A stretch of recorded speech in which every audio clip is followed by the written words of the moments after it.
All right, everyone. Welcome to the 2023 baseball season. This is the first Corn Belt Umpires Association Zoom Lunch Clinic. For those of you who do not know me, my name is Jake Samp. Along with Connor Singheisen, we host weekly Zoom lunch meetings over this hour.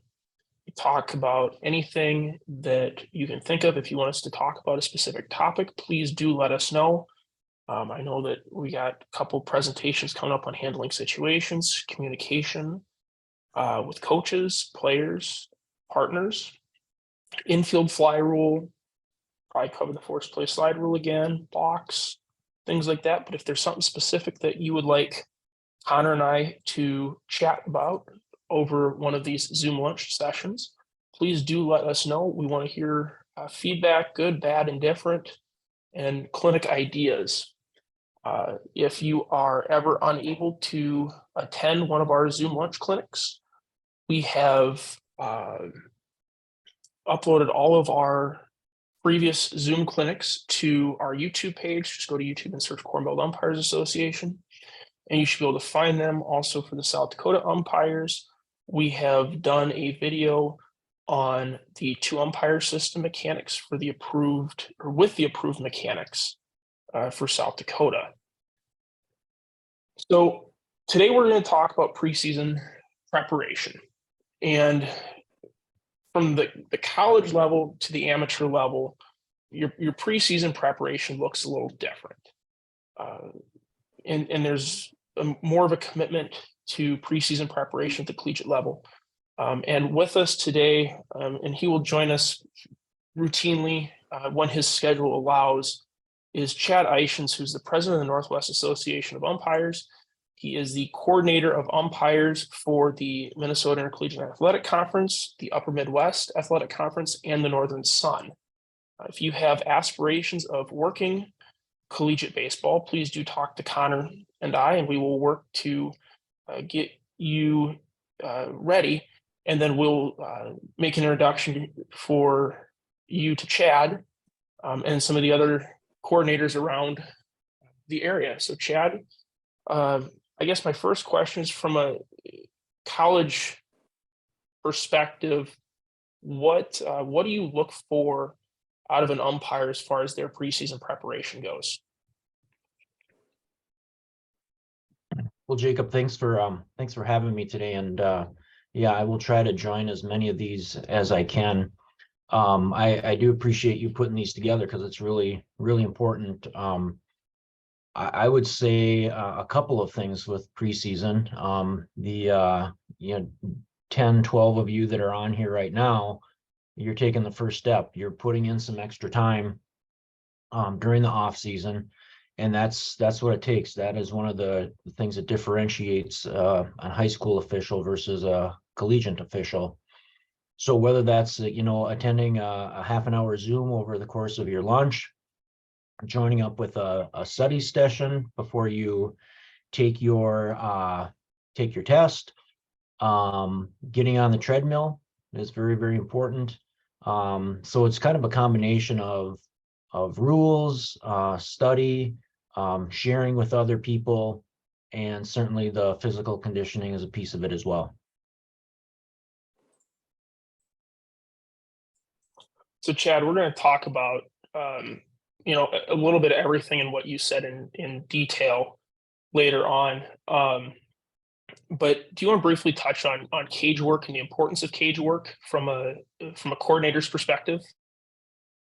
Yeah, there was a time, not that long ago, really, 10 years ago, where there kind of was this preseason, if you will, where the non-conference games didn't really count. And that's no longer the case. Once that first pitch is thrown, those games count, whether that's a conference contest or somebody who's playing a regional opponent. It's 100%. There is no preseason for college baseball. And we need to take that mentality into our season as umpires. You need to be doing cage work ahead of your first ball and strike that you call. it is really, really obvious when I'm watching games, when I'm getting reports from coaches, who has seen pitches and who has not. Um, there are ways to train your eyes, train your body, train your timing. Just like you may study for the rules, you need to get your body, your timing and your eyes adjusted to pitching. The other thing that I would say is college baseball has gotten better. It used to be a rarity to see kids throwing 90 miles an hour. That's common. That's common now. And I think Jacob, you have a slide in here that says something like the kids stay the same age and we get older. You need to be able to keep up with the game, physically and mentally. You need to be able to keep up, and cage work is certainly part of that. Chad, I remember, I started in college baseball when Andre was still, and Andre and JP were the coordinators. And I remember an email from Andre, and I wonder if you agree with this statement. Is there a correlation between assignments and cage work and guys that are getting, working into the postseason are usually the guys doing a lot of the cage work and putting the work in the off season? Yeah, certainly what you do in the off season is going to lead to greater success during the regular season. I have people around the 5-state, the 7-state area. People like Jacob here. I've got some people over in Wisconsin, a couple in Iowa. I've got Sean down in Nebraska. Certainly I can't get out and see everybody, but I have these people that I trust and respect around the area, that can let me know who's working cages, who's showing up to rules meetings, who's really putting in the work to get better. And I trust their judgment, and I use that information a lot when I do my scheduling. The coordinators wanting to know who's doing cage work and whatnot, that's huge, because it does show who is doing the work in the off season. We actually have a couple of the local college guys in the Sioux Falls area. We're going to a school today, this weekend, and I've already let Chad know, hey, here's who's coming. And they may not be people that are very familiar with Chad, and Chad might not be very familiar with them, but I've already I gave a 2 or 3 sentence blurb about who each person is, what I know about them. And there was a couple on that list where it's like, this is someone that you need to take a look at. And so I've made it no secret that I want to help umpires get better, and cage work is a great way to get better in the off season. And some of you may know this, but what I'm trying to do locally with Mark and Connor is something very similar to what Chad's got going with Northwest up in the Twin Cities area. They just celebrated their 100th anniversary. Was it last year or 2 years ago? And something like what Sean's got down in Omaha, and building up the culture of umpiring in the Southeast South Dakota area. I'll give an example of some of the off-season work that goes on in the Northwest Association, which is their college guys. I think it's usually once a month, or they try to go about once a month, once every 3 weeks. They go to one of the Legion halls and they grab breakfast on a Saturday morning, and they do 2.5 hour rule study session. And over the last couple of years, because Zoom has gotten more prevalent, I've been able to sit on a handful of those via Zoom. And so lots of opportunities from going and doing the work in the off season. Chad, you got anything else? No, that's a great point. And we're all busy people. This isn't necessarily our full-time job, but any small amount, even 30 minutes over lunch that you can put into getting better, truly makes a difference. And it really does separate people at the end of the day. Yeah. Jacob, one other thing that I would say about just kind of preseason and going into the season, we operate with about a 10 week season really for college baseball in our part of the world. It's short, it's compact, it's intense. Make sure you're taking care of yourself mentally. Make sure that your employer knows what you're doing. Again, this is just a small part of who we are. Everybody has a real job, as I call it. So make sure you're taking care of some things off the field as well. Don't forget about your own mental health. Don't forget about your family, your significant other. And I know it can be a grind for them as well. So make sure that you're putting some time into them and giving them the time that they need also. Chad, Thanks, you make Chad. a couple great points there. I was Sean Johnston down in Omaha with PSOA. He's got his own podcast now. And one of the things that we're going to talk about here is just some supplements and podcasts and things like that, that if you're on your commute or something like that, you can listen to just to be thinking about officiating and whatnot. And in last week's podcast, Sean actually did a breakdown of, and I think it's 162 hours in a week. And Sean kind of took a bunch of scientific studies with how people historically have broken down their time and kind of showed like, you might be able to find, 3 hours a week to dedicate to whatever sport it is that you're officiating. And so that's good stuff. Appreciate you taking the time to join us today. If there's anything else that you have, please do feel free to jump in. We really appreciate having you here. Yeah, thanks for the invitation. And again, I'll join as many as I can. I can hang out here for about another 15 minutes, and then I've got to get back to my real job. Awesome. Hey, is there anyone that have any questions for Chad right now? Let's go ahead and unmute and ask if you had any questions.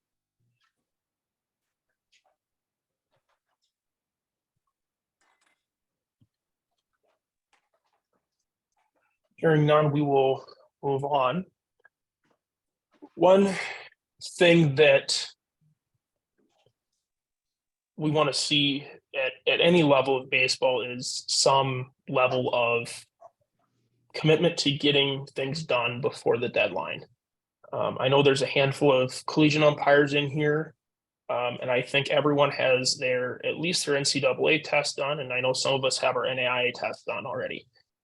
We get another about 2 weeks before our tests are due. Actually, I think it's about a week and a half now. But Next Friday. Next Friday, okay. So, but getting things in on time, responding to emails promptly, making sure your dues get in on time, tests get in on time. South Dakota, I don't know if fortunate's the right word, but in South Dakota, we only have to go through testing once. But if you're in a state like Iowa, Minnesota, if you're working at the college level, where we have annual recertification, making sure you get your test in on time. 2 updates on that, Jake. The SDUA is probably going to push the April deadline to pay dues for returning members to April 1st. We have had discussions about people waiting until we're 2 weeks into the season, theoretically, weather pending, of having that mid-April date. So we're pushing that up to the 1st. I pretty much guarantee that's going to pass. The other thing is, while we don't play by straight NFHS rules here in South Dakota, I'm working to get a copy of the NFHS test that we can send out to all the members as somewhat of a study guide and just a refresher. It won't be required, but it's another thing where if you get your head in the rule book and you go through the rules tests and test yourself, you continue to learn and grow, and you pick stuff up as you go and build on your knowledge base. So when those situations do come up, you can handle it without a doubt. Good stuff. And yeah, I mean, I guess we're fortunate with the college level where we get, preseason rule supplements that have the big one that they sent out has about 20 questions in it. And we have a lot of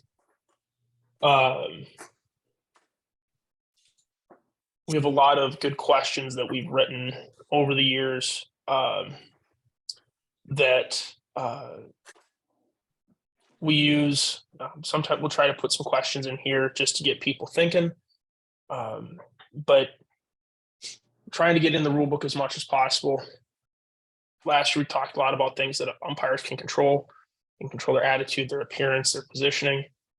Rule knowledge is definitely something an umpire can control. The last thing I guess that I have, I got 2 other things on this Slide, do I need to attend a clinic this year? The answer is always yes. Even if you're not required to attend a clinic, get to a clinic. The officiating world is so dependent on networking. Get to know your assigner, get to know umpires you may be working with, build relationships both on and off the field. And then just reach out to your assigner. Mark, are you on here today?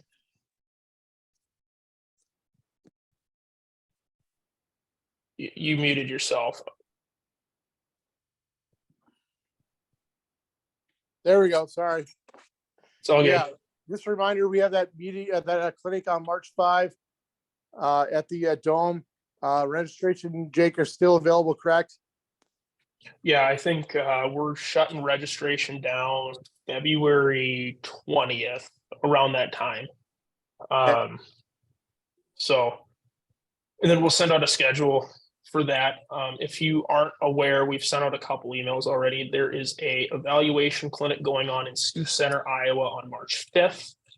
We have multiple college umpires who will be there to provide feedback to umpires, and we're working on having a classroom session among some other things going on that day. Mark, have you started scheduling high school baseball already? I'm getting a bunch of schedules in as of today. I've gotten 3 schools in, and I'm hopefully starting assigning maybe here in the next by the end of the week. We also will have a general session meeting. Hopefully we got to figure something out in middle of February on a Wednesday night. Stay tuned to your emails on that. We will have we'll get that figured out, squared away, and we can we'll pass it along to you all when we have that available. So let's talk about mental preparation. Chad alluded to it earlier, especially like at the college baseball level, we have such a short season. I have never described the college baseball season as a marathon. It's always a sprint.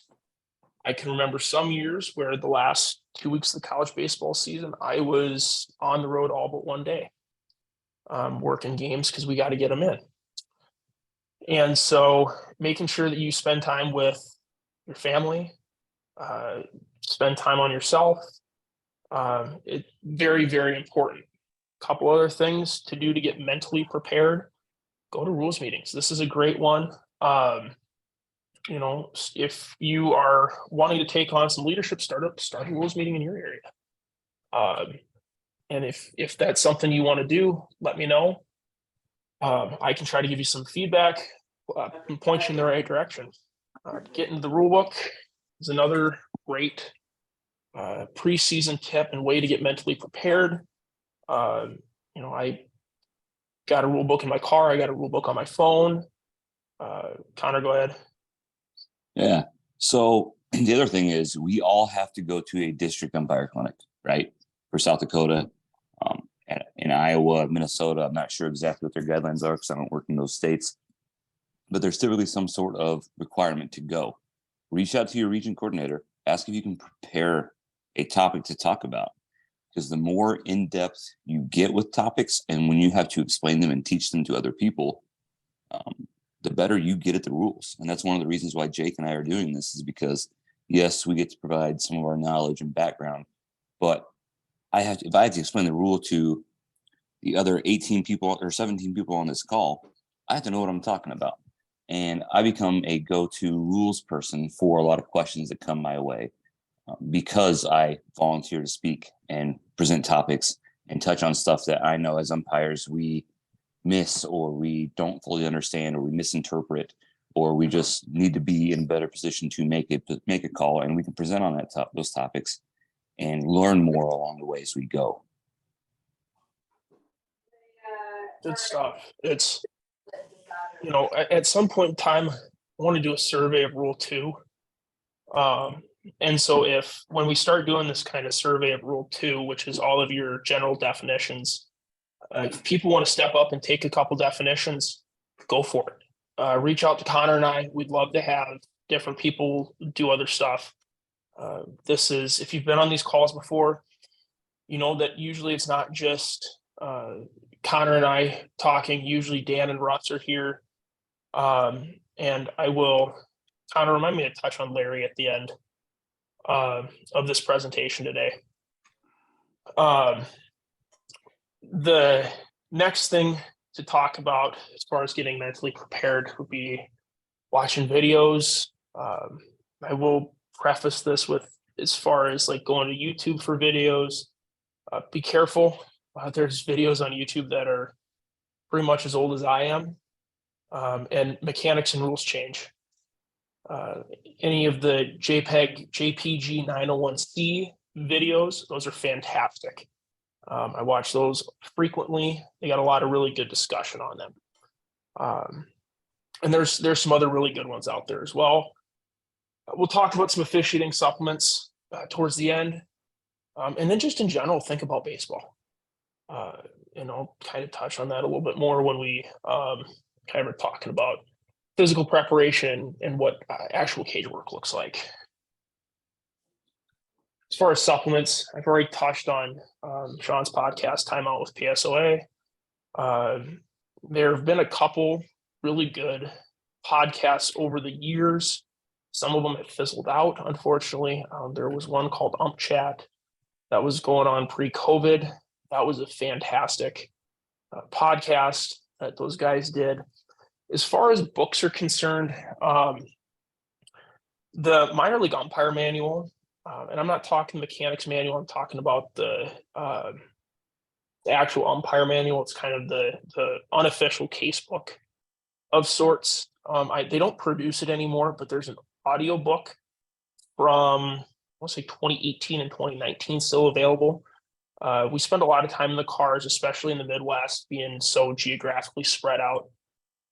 You know, if I'm going to a game down at, Fort Dodge, which is 4 hours away from me, I usually try to spend at least 2 hours of my car ride listening to something that is umpire related. It helps me get in the mindset of getting ready to go work. Referee Magazine has a bunch of great materials out there. There's a couple that were done by Major League umpires. I think it's refereemagazine.com. And lastly, we'll talk about Verbal Judo, which is a book that Dan Adkins, who is unfortunately not here today, put me on to. It is about persuasion and it has a lot of application for handling situations. It was originally written by a law enforcement officer who's a PhD in English, and it was written for cops to de-escalate situations. And I have found that I'm able to keep more people in the game than eject because I've read this book. And it has made me a much better communicator. Anything else? Any other supplements, Connor, that I might have missed? Man, I think the best thing we can do as officials is officiate another sport. A lot of people don't see that as a supplement, but the amount of experiences and communication strategies I employ from working basketball and baseball, even at the high school or youth level, it just makes me a better communicator, makes me a better game manager. You know, we are dealing with people. We are dealing with people that have a vested interest in the outcome of an event, and we have to be very cool and level-headed when we deal with that. And nothing makes it easier for me to just sit there and listen than officiating football, especially at the level that I do. And you're getting screamed at by somebody 3 feet from you on every play, and you just have to sit there and focus and maintain an intense focus on what's going on in front of you, and make sure that when they cross the line, and you communicate with them, and you know where that line is, and you bring them back from that line and help them step away from the ledge, so to speak. And a lot of that's just communication. So anything you can do on communication, Verbal Judo is a great one. Listen to other officiating podcasts and listen to them talk about handling coaches or handling situations or players, and the food bar situations that they manage and how they think through it. And I think that really gets you a wide perspective on different strategies that you may not have thought of before, because we're all baseball people at heart. Good stuff. All right, we'll move on to physical preparation. As Chad alluded to, Players stay the same age, but we all get older. Some of you may not know me. I'm 26. But I was 25 last year. And still doesn't have All of the biceps. college, I'm working on it. All of the college players that we were officiating were between 18 and 25 last year. This year it's the same thing. They're all between 18 and 25, but we're all a year older. Yeah, I know what types of workouts to use. Cardio is a great workout. One, it's just good for your health in general. Same with doing some strength training, a little bit of both. We don't want to be winded rotating the third. Being physically prepared helps with longevity. I want to do this for at least another 40 years, if not more.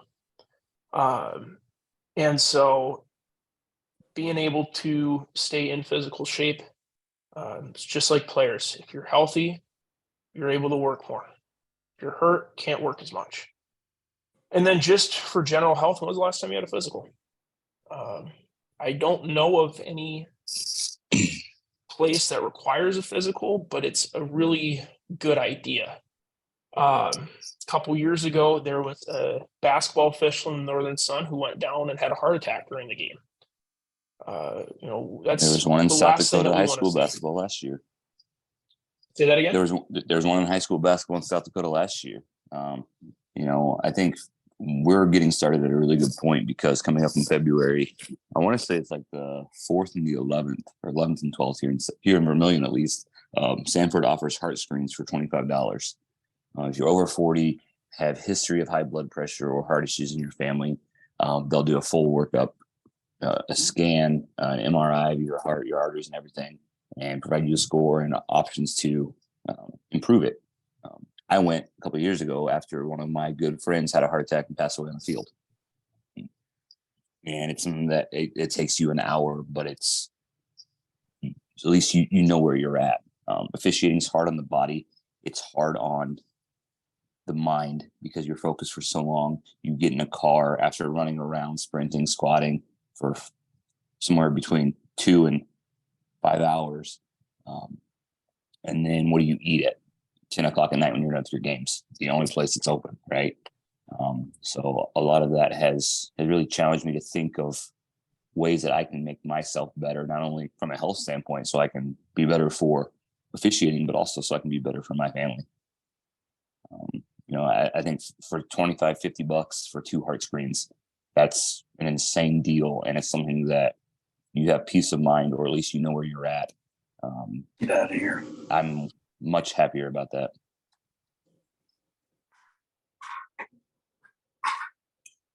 Your life is worth an hour of your time to go get checked. Last thing we want to do is hear about one of our guys going down, especially when a lot of the stuff can be prevented, or if it's caught early enough, treated. So think about that, but do take care of your body because, as Chad alluded to, we all have real jobs, and we can't go and sacrifice a real job because of baseball. So make sure you take care of yourself. A couple other things: watch baseball. I was listening to Sean's podcast last week, and he had said something about how when he watches a game, he'll think through it as an official, might use signals, stuff like that, and what he would, how he would officiate that play. And then, kind of do an immediate check to see, was the on-field, was I correct? Did the on-field officials make the same call?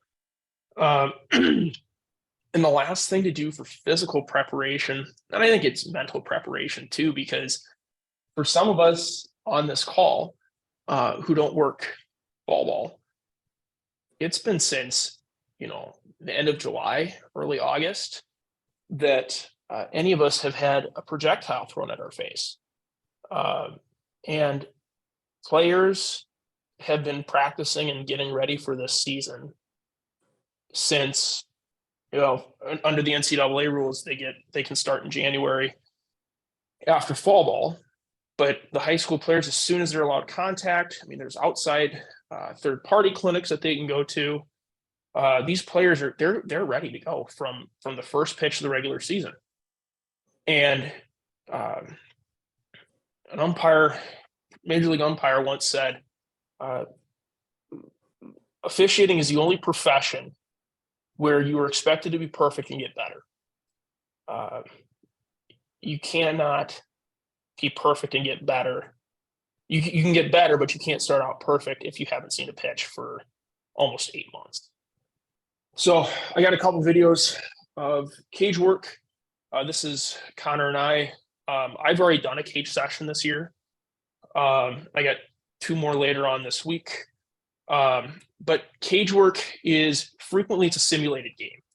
And so it'll be a pitcher, the batter, catcher, umpire, and pitcher might be behind an L screen, but they're throwing, it's a game situation. So when I was working a couple of weeks ago, we started out, no runners on, empty count, and it was 2-strike count. Then it was a 1-ball 2-strike count, a bunt situation, and things like that. And so they would call different situations. And the nice thing about it is we just call balls and strikes. I would say don't go do cage work alone. Yeah, I understand sometimes it's just what you have to do. But the reason I like to go with somebody else, like I did a cage session last year with Connor. And there was a couple pitches that I was drifting on. And so Connor just said, hey, you're drifting right now. And I was able to fix it right away. And so being able to get that immediate feedback. But then they can also shoot video for you. Think about this. When was the last time you saw yourself on video working? At the college level, we had video every game. Every game was live streamed. So I watch myself work frequently. I don't watch myself in the summer unless there's a live stream. And so we want to know, what am I doing right? What am I doing wrong? And then go back and figure out a way to fix it. If you're trying to figure out something and you're stuck, reach out. Be more than happy to sit on and talk with you about, something that might not be going right, rather than have you continue down a path with a bad habit. I'm working on getting cage work opportunities in March. Last year we went to Harrisburg. I will reach out to Brandon as well and see if we can't get in up there. And when we do have cage work, I do try to get to a cage session or 2 with everyone so I can provide feedback as well. Any questions so far?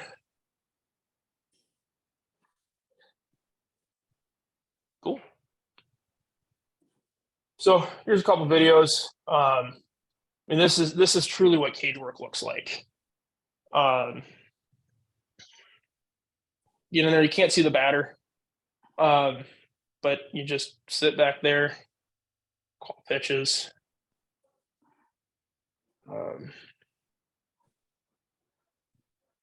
But it's good. It's good to get into the habit of seeing yourself work, see pitches before the season starts. I've had years where I haven't been able to get cage work in, and that usually was from not knowing. But I feel a lot more comfortable going into a season having seen pitches than not having seen pitches. I feel ready to go. And so if you want to get in the cage, do let me know, let Connor know. If you're out closer to Vaith, let Jason know, because we will do what we can to get cage work opportunities for those who want to do it. And I know, Mark, you're planning on you're planning on putting something together over in Sioux Center still. I already have a cage session. I got to reach out to Bacon and possibly get us some cage work at that facility here at the Dome. We might be able to get some live cage work going on, possibly a scrimmage going on too. Mr. Singeisen. The one thing I learned when I started doing cage work is how much coaches actually talk to each other. There's no easier way to build rapport with coaches than to go do cage work. They talk to each other. They see you putting in work. You build rapport. They know you're working hard to get better and improve, and that you care. And that leads to them talking to other coaches about that. Hey, do you know this guy? You know this person? You know this girl? He came and worked some cage work for us this fall. Got some work in. When you see them, they're good. And even at the high school level, maybe not as much, but the higher you get, the more they talk about that stuff. And they see that and they notice that and they appreciate it. And even when you have bad games, they're much less likely to come after you because they know you care, you put in the work, and you're preparing just like they are. It's amazing. I have coaches that I've never seen before. They're like, "Oh yeah, you know so and so," and I'm like, "Yeah." And I don't know if it's a good or a bad thing half the time, but they talk to each other, and they send reports to each other on umpires, and they talk about guys and umpires that work their games. And the more work you put into it, the more effort you put into it, they see that, they recognize that, and they appreciate it, which then turns into those games being easier for you to work. Absolutely. And, coaches bounce around all the time, especially at the college level. And, a coach that you might see in a JUCO or a D3 game, you might see as a volunteer assistant working a D1 game a couple years later. And when that coach goes and asks any of his assistants, "Hey, you know about this guy?"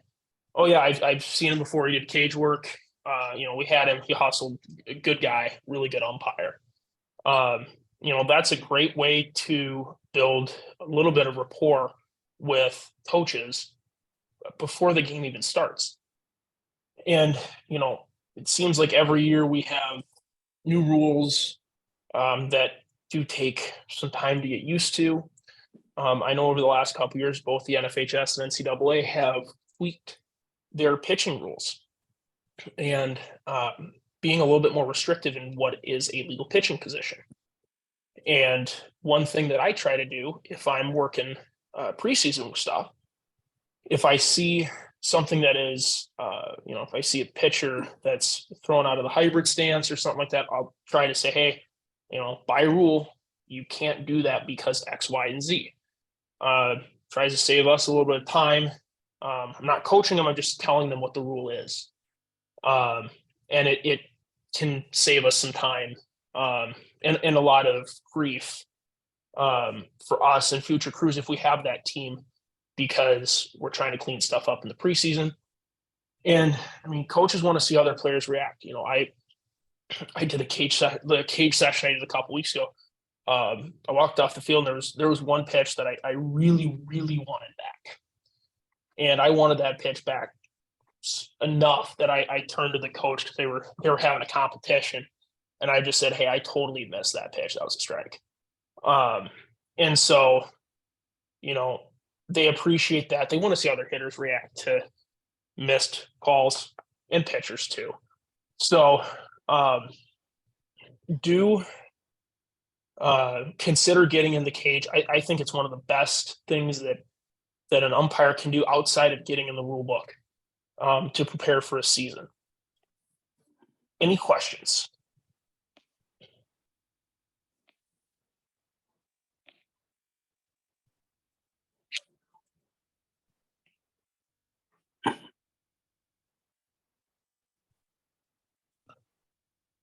All right. So I'm going to finish with this today.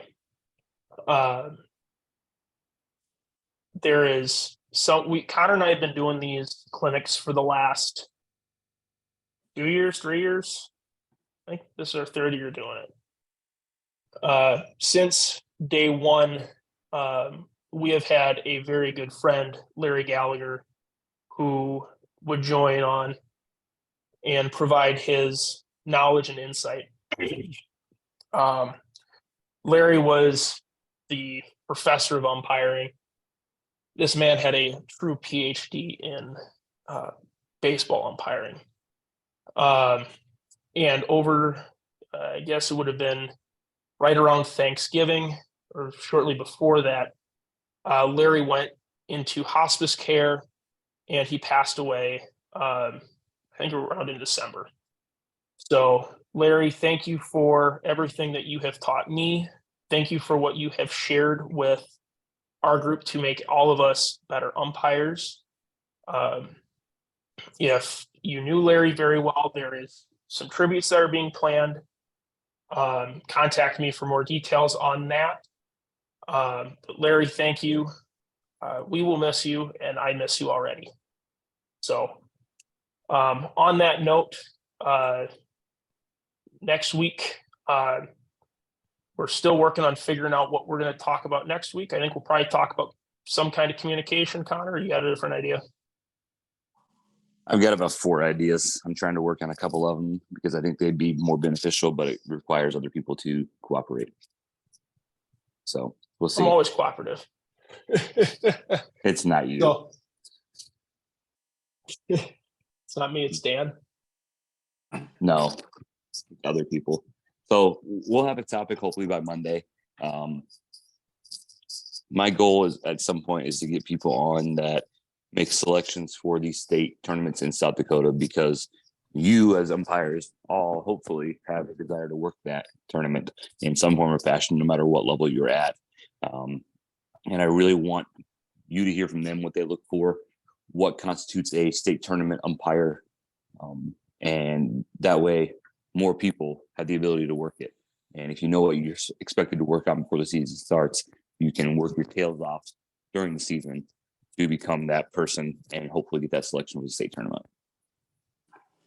If not, we'll pivot and we'll do something else and I'll throw it together and we'll rock and roll. It'll be awesome either way. I know that much. Do you have any other questions? Otherwise, I will stop the recording